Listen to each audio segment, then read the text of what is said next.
Hello and welcome to Deep Blue Sea, the podcast, the only show that devours the 1999 Rennie Harlin masterpiece, one deep blue scene at a time. This week we're looking at Chapter 4, Pretty Scary Stuff. I am, of course, one of your hosts, Jake Lewitt. And I am Mark Hoffmeyer. And joining us today we have a special guest. He's kind of equidistant from both me and Mark on an entirely different continent. From the Jam Report, it's Doug Jamison. Hello. Hi Doug, welcome to the show. Thank you. Now, Doug, are you a trustworthy guy? I believe so, yes. Can we trust you? You can trust him, because he's trustworthy. If I'm a poor shot, though. If I hired you to corral some sharks, could you do it? I think so, yes. I love that kind of hand swing that Michael Rappaport does, that he says, like, trustworthy. I think I've copied that. That's one of my, like, subtle quotes from this film, is you trust me. Because I'm trustworthy. No one knows where that quote comes from, but it's from Deep Blue Sea, Chapter 4, Pretty Scary Stuff. Which is, I think, it's our most varied chapter to date. We have 3 whole locations, all, of course, on the surface of Aquatica. But there's like 3 locations, there's 8 speaking characters, we're introduced to 3 characters, and there's a song, all in the space of 2.5 minutes. We've got a lot to cram into today's episode, but I'm sure we'll make do. I want to learn more about Ben. More about Ben? Yeah, the guy on the boat who said, we'll be fine. Oh, yes. Well, I don't even know the actor that plays him, because it's not the guy who plays boat captain in the previous chapter. It's not Christos. It's, as far as I'm concerned, uncredited. Oh. So, yeah, unknown. But in this chapter, we meet Ida Totoro's character, Brenda. We meet Scoggins, the great Tom Scoggins, Michael Rappaport. We see briefly in the distance Stellan Skarsgård as Jim Whitlock. He doesn't speak, so we'll probably talk more about him in a future chapter. And we, of course, meet our heroes, Friend of Janice and Worker. Friend of Janice, played by Tasha Thomas, and Worker, played by the man himself, Rennie Harlin, director of this film. Can I tell you something? I feel for him. So in the DVD commentary, he said that it took him 20 takes to nail his director's commentary because he was walking into things, he was pushing people into water, he was falling off the dock, it was like just an absolute mess. But I gotta say, when I worked on film sets, sometimes my job was to work with background. So I was a background production assistant. So it would be my job, or on commercials, if I was working as an AD, you get extras ready and you have them do crosses in the background, deep background. But for some reason, I'm telling you, so I don't feel bad for Rennie. He was making fun of himself. But when you go cameras up, rolling, background starts moving, then you yell action, so background's moving when the action's going. Sorry if you guys know this already. But so many people forget how to walk. And you will be dealing with these totally normal people. And then you go background, and then they don't move their arms, or they kind of do a bop, or they don't know how to pantomime, or they're wildly flailing their arms around. They stop and look at a wall. They take the most weird turns. So are you suggesting that the scene where all the extras are dancing on the boat, they could actually have been told to stand still, but they don't know what to do, so they're just kind of bopping around? Exactly. They don't move, stand perfectly still, and that's what happens. So you got to basically give them opposite directions. I got to say, though, the boat party, so everyone's leaving on a Friday for the skeleton crew for the weekend, leaving the place just to a bare minimum of staff. That says a lot about the morale at the station. I mean, this is a regular Friday. This happens every week. This isn't like summer break or anything. This is just, hey, you're done for the week. You're taking a short boat trip to land. It's like, oh great, it's full on party. Some of you are coming back the next day. Everybody's dancing. I've worked with many people, and never, ever can you get 100% of the people on board with dancing on a boat. Yeah, if I were on that boat, I probably wouldn't be dancing. I'm not a dancer by nature. I mean, if you worked at Aquatica, you'd be dancing. Because I'd be leaving Aquatica, yes, I think you're right. That's what it must be. Everyone seems happy, right? It seems like pretty good morale at this station. Or is it terrible morale, and they're only happy because they're leaving? It could be. They all cannot wait to get shot of this place. But would you want your bosses seeing that? Wouldn't you want to be halfway away and then cork the champagne? Or uncork the champagne? Why would you want to cork the champagne? That means you already had it. But yeah, just pop the champagne. Do we know that the bosses aren't there? If they'd run a skeleton crew, then maybe the head honcho isn't actually, like, the boss of Aquatica isn't there. And we've got Saffron Burrows and we've got Stellan Skarsgård back. But they're the head scientists. It's rare that the head scientists are also in charge. There's a lot of dancing in boats in the first 15 minutes of this film. This is the second boat dancing scene, yes. That's a record. How does this compare, Mark, to the previous one that you ranked to 10 out of 10? So, like I said about extras, you can never get them moving right. So It's just you have to close your eyes and hope. So the fact that they pull off the dancing on the boat, on the catamaran, and then the dancing on the workboat, everyone seems into it. They all seem happy. So that has to be a very strong AD staff or someone on the boat getting everyone worked up to dance. So that says something about the crew on this film, that all the background dancing was flawless. Yep, utterly flawless. What say you, Doug? What do you think of the boat dancing? Yeah, I think it suggests that people can't wait to get out of there. Yeah. Even just for a regular old Friday, like, who leaves work? Like, most people are happy to leave work on a Friday, but they seem extremely happy, as if they know what's about to happen, perhaps. It's not happening to us. This is some serious Schadenfreude going on. Are they going to dance on the entire time on the boat? Well, they're dancing to... They start dancing when Brenda starts playing the song, starts playing I Can See Clearly Now, so presumably they're dancing to that, and when the boat gets out of range, the music will slowly fade away, and they'll all just sit down and just kind of look at the floor. And just kind of have small talk? No, just complete silence, just kind of slowly sit down, just their gaze just falls. And they just... Do you think a few of these people are going to have a party and they're not inviting a couple of the people on the boat? Absolutely. This is a work environment. Do you know how many parties I haven't been invited to at my work? I assume that was happening everywhere. I feel bad then. That's terrible.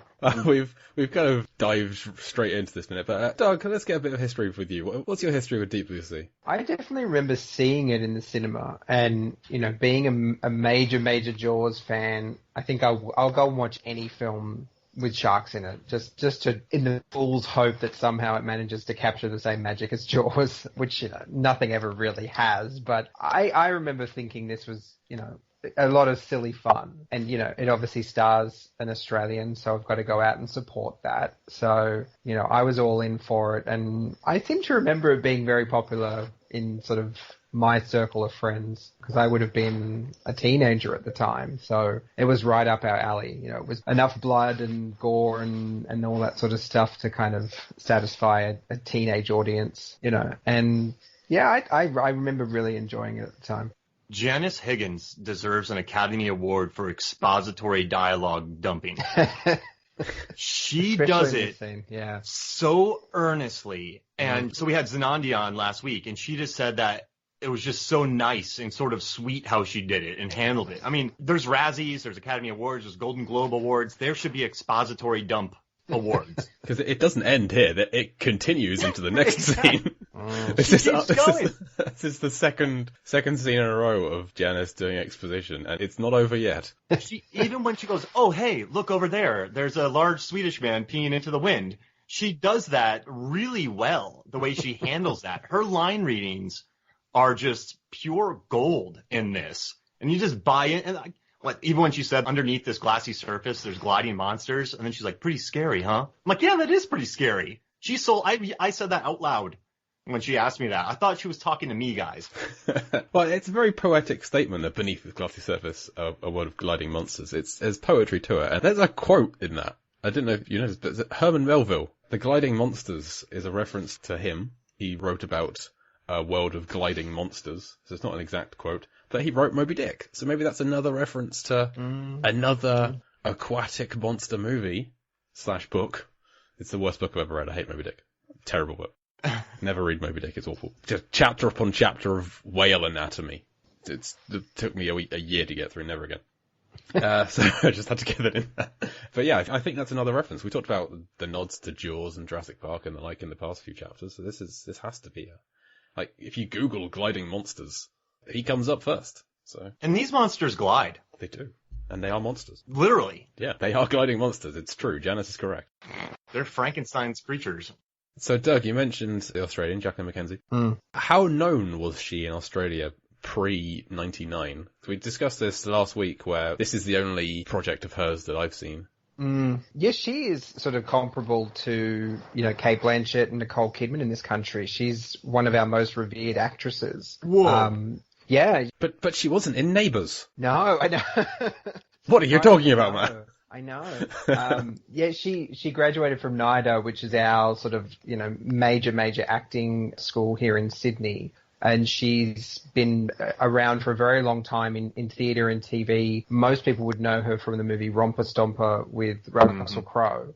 So it was actually, I think this is really her first major American film, which didn't really go on to anything after that. I think she was kind of hoping to then, open the door to be sort of a Nicole Kidman, Cate Blanchett in the US, but it didn't really eventuate into anything. So it was actually quite a surprise for Australians to see her in such a sort of genre film like this, because she was such a revered actress in this country. Oh, wow. So this is random, but I was listening to Dinner for Five. It was a show that Jon Favreau hosted where he had 4 guests and they sat around and just talked movies. In that episode, they had Michael Rappaport and Saffron Burrows. And Michael Rappaport said that he didn't even read the script for this, in a manner of words, because he said it's not about me. He's like, it's about the creatures. So she took this role, and I think she's excellent in it, but I guess when you leave the theater, you're not talking about Scoggins or Higgins. So you're kind of talking about what happened to Sam Jackson. So even though I think she's great and she should get an Oscar for expository dialogue dumps, yeah, I guess I can see how it's not exactly something that propels you to the limelight. I've never noticed how similar their surnames are. Higgins and Scoggins. Oh. They both end with the double G-I-N-S. That has to be a mistake. Why would you have such similar character names? But yeah, well, you mentioned Michael Rappaport. This is the first Michael Rappaport scene, Tom Scoggins. He's on our screen. As Sam Jackson calls him in the commentary, the famous Mikey Rapp. And he heralds him as being one of the few white actors in Hollywood who's well-versed in hip-hop. So, good for you, Michael Rappaport. Well done. And on the fandom page, so there's a fandom page, and for Carter Blake, we're talking it's Moby Dick in regards to his characters. But when you get to Scoggins' fandom page, you have Tom Scoggins as a character in movie portrayed by Michael Rappaport. Here's his biography. Scoggs becomes an engineer and joins Aquatica's crew. That is true. That is, you cannot fault that statement. He's a mystery man. A little bit. Okay. So what do we know about Scoggins? He's got a fussy beard, so he spends some time grooming. But other than that, his appearance isn't, I wouldn't say, noteworthy. He just likes to trim the goatee. We see that he and Carter are quite friendly. There's a bit of back and forth, a bit of banter between them. But I think that that Scoggins has like a secret crush on Carter and is real flustered by this guy. Because, okay, Scoggins is an engineer. A little bit about me, I am an engineer by trade. So, that statement was prouder than it was meant to be. I didn't mean that to be the case. I don't have a very exciting job. But Scoggins makes just a horrendous error in this chapter, where when he's asked how tall the fences are, he says 8 feet, give or take a centimetre. Now, no engineer is going to mix metric and imperial in a statement. And also, just no engineer in general is going to use imperial. Even in America, as I understand it, engineers use metric, because metric is the one true measurement system. He's using Scogginnomics, man. Scogginnomics. Well, I think either he's mentally dumbing it down. He could say like 8 feet, give or take half an inch. Takes a little bit longer to say. Or he could convert the 8 feet into meters. He can say like about 3 meters, give or take a centimetre. But he doesn't. He says 8 feet, give or take a centimetre. So I think he's flustered. Do you think he's dumbing it down for Super Tom? Potentially. It's got to be an option, but either way, it's a mistake and he should know better. If he's riffing on the guy, if he's bantering with him, then he shouldn't dumb it down. He should say something that goes over his head and just prove he's smarter. That's what engineers do, trust me. Did you guys know about tensile strength on fences? Well, I learned about it at university as part of the mechanical degrees, but I'd forgotten most of that because it was like a decade ago.